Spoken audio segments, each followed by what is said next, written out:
네, 안녕하세요. 기술 유출 사례 강의 9번째 시간입니다. 오늘은 이제 협력업체 직원의 하이닉스 반도체 산업기술 등 부정 취득 사건에 대해서 설명드리겠습니다.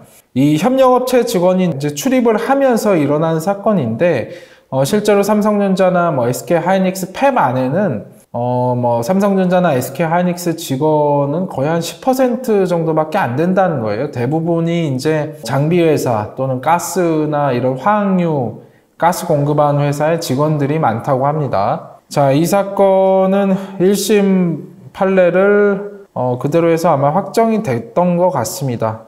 자, 우선 제 소개를 간단하게 해드리면 저는 산업기술 유출 영업비밀 침해 전문 변호사고 형사사건 전문 변호사이기도 합니다.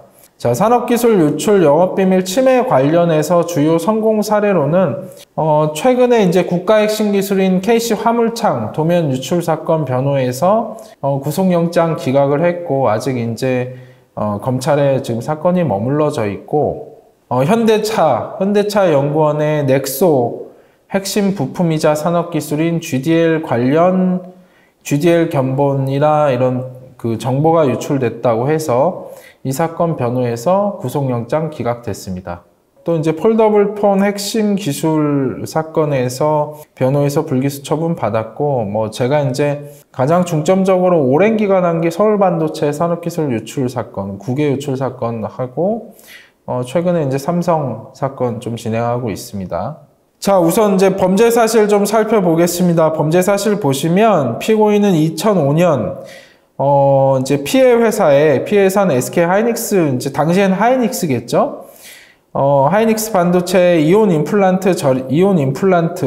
주입기라고 하죠. 이온 주입기 장비를 납품하는 미국 소재 A의 국내 지사인 B 주식회사에 입사하였다가 2010년 9월 28일 징계 퇴사하였습니다. 징계 퇴사한 게 정말 중요합니다.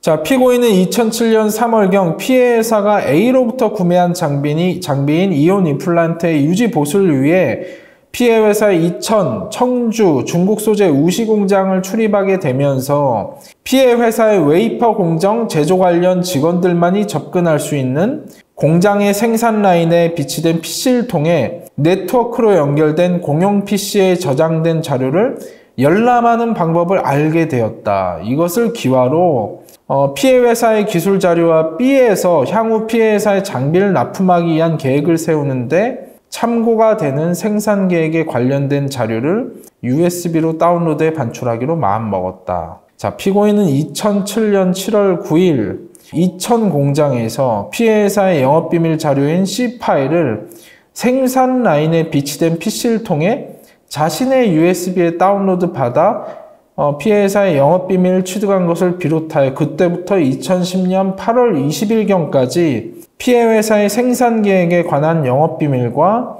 국가 핵심 기술로 지정된 산업기술을 무단으로 취득하였다.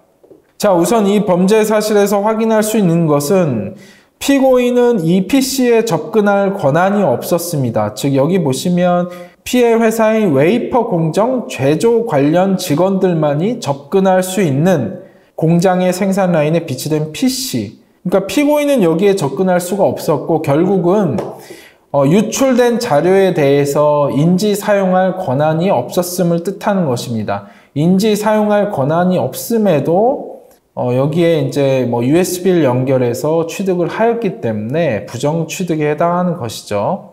문제입니다. 피고인은 유출이 아닌 부정 취득으로 기소가 되어 유죄가 선고되었다. 타당한가?